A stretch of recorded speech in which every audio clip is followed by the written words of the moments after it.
My name is Max, and today we'll be talking about ethical issues surrounding police reforms in Canada, more specifically Toronto, in 2020. So in 2020, Toronto Police Services, or TPS, released their statement for the new budget in the police, being $1.22 billion. Sorry.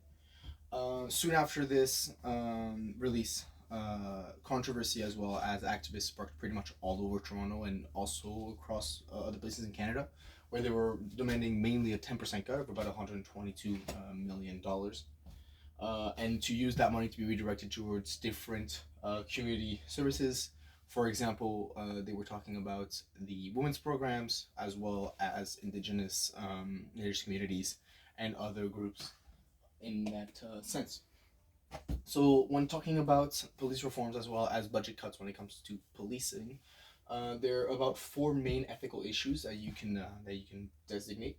There's resource allocation and public safety priorities. So if you do, if Toronto did agree to do a 10% cut and take $122 million away from the police, where would that money go? How do you make sure that money is actually transferred to where it's supposed to go and not embezzled by anybody in the way, which that leads to balance between community needs and law enforcement, as well as the accountability and transparency, in the sense that how do you make sure that the money is being transferred between each communities respectively as well as fairly.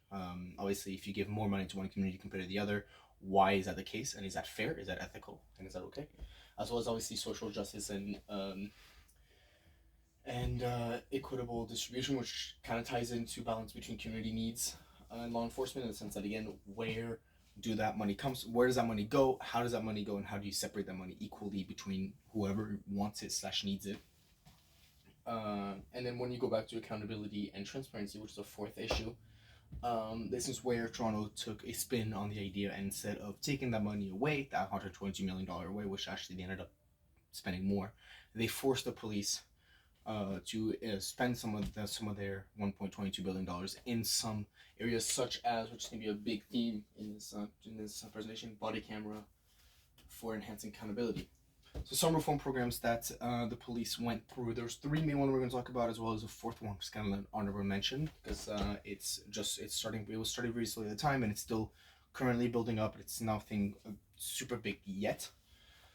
So rather than defunding the police, Toronto implemented some strategies such as body camera for enhanced accountability, non-police mental health response teams to not only help reduce the amount of need for actually police money, since if they don't have to be called on a scene, then obviously they spend less money getting there, spending resources on both the police officer and whatever, if they end up having to use their gun, their taser, then having to break something, maybe a car crash, anything that could really happen in these scenarios, you never know. Obviously that would save a lot of money, and therefore obviously you're able to actually cut their budget without actually being any problem. And then finally, enhance the de-escalation training program.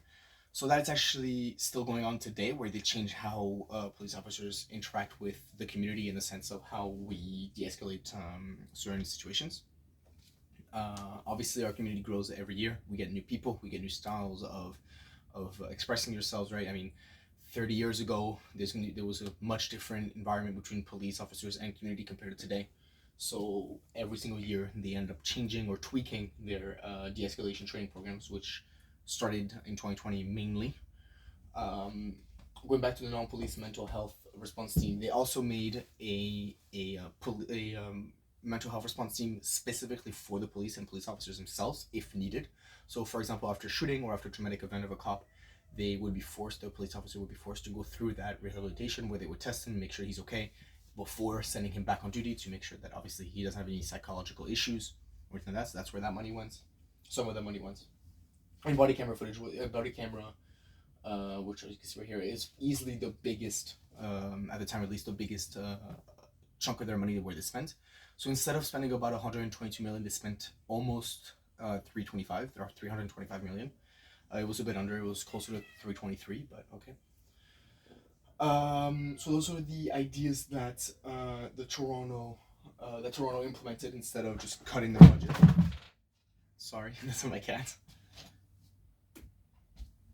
So looking at those three ideas, as well as the problems that the community had, we can talk about four main ethical frameworks, which can demonstrate, what actions were taken, how they were taken, and why they were taken.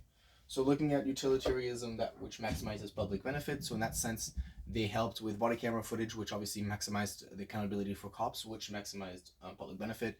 They have a non-police a mental health team, which obviously again helps benefit the public in the sense that they don't have to deal with police officers if they don't have to, if they don't want to, depending on what's going on in their life and why they have to do that call. Um, Deontological ethics, which is protecting the rights and duties of officers and other first responders. So obviously that's helped in the sense that they didn't cut their budget. The budget still stayed. So while they were forced to spend their money in certain areas, at the end of the day, that money was going to be spent there anyways. The police chief at the time in 2020 in Toronto admitted that he was already planning on buying a lot more body camera and making sure that every single police officer on duty or on shift outside of the actual police station had a body camera on at all times, and were forced to obviously come back if anything happened to it. It was broken, it was lost, or it was out of battery. Social contract theory, which is balancing both police and community obligations. So here we don't see as much of the community obligations compared to the police obligations, in the sense that police officers have to take responsibility to what they do and have to be accountable. Again, body camera was the biggest implementation and the most expensive implementation they added. And then finally, virtue ethics, which is finding a practical middle ground, which is where I believe they actually ended up being. So it's another thing about this is a lot of opinions and a lot of who agrees in what and what do you believe is going to happen. We can't predict the future, so maybe cutting their budget down by 122 million would have helped Toronto more. Maybe it would have been worse. If you look at a couple case studies from elsewhere, for example, downtown Vancouver, which is a little closer to here, where they did do a budget cut and it was agreed, they lost about 24% of their budget in about a month, and it only lasted a month. It did not work well at all. Crime went up by a staggering 17% in under a month. The police chief was saying that he needs his money back, or like it'll be a war zone and nobody will be able to live in Vancouver anymore, and that it just doesn't work and you cannot cut it anywhere near that amount. In Texas, also, they did a much smaller but still significant 17% pay cut on their police force. And again, crime went up by about 5% in about a week, and the whole 3 months, because that one lasted about 3 months, that cut. In about 3 months, it went up about 17%, give or take. My numbers might be a little skewed, but about 17%, which is a huge increase. Increase in crime. So again, that pay cut was eventually scrapped, and they got their original budget back with a little more to help kind of balance back what happened. So this is where we can see where they try to find a practical middle ground. So practical is the main important word in that sentence, as you can never get exactly in the middle, right? Someone on each side is going to be disappointed with what's going on, right? Some cops are going to think that the non-police force is unnecessary and a waste of money. On the other side, they might say that the amount of money they're spending on police officers is ridiculous and they shouldn't spend as much, and it's a waste of their taxpaying money. You can never please everybody, but they try to find the middle ground that kind of includes a bit of as much people as possible. So to look back on what we just said, Toronto's approach emphasizes how cities can implement meaningful police reforms through evidence-based balanced solution to serve both public safety and community needs, as well as accountability needs, rather than just cutting their budget, keeping it simple, and just moving on.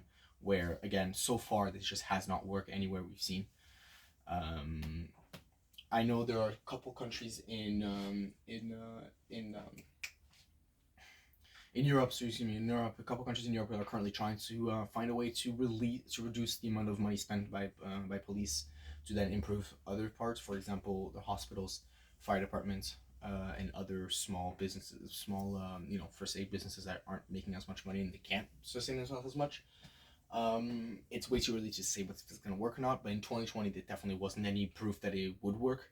2020 was also a very big peak of the defund the police protests pretty much everywhere in both Canada and America, so it was a lot more famous and a lot more wanted, so it happened a lot more often, and obviously the needs were a lot bigger and there was a lot more people protesting. And at the end of the day, that I or agree or disagree with their opinion doesn't really matter, in the sense that if the majority disagrees, then that's just how it is.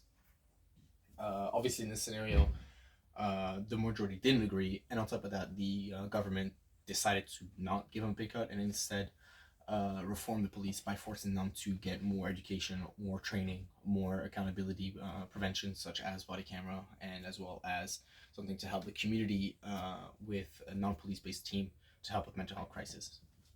Thank you very much. Thank you very much.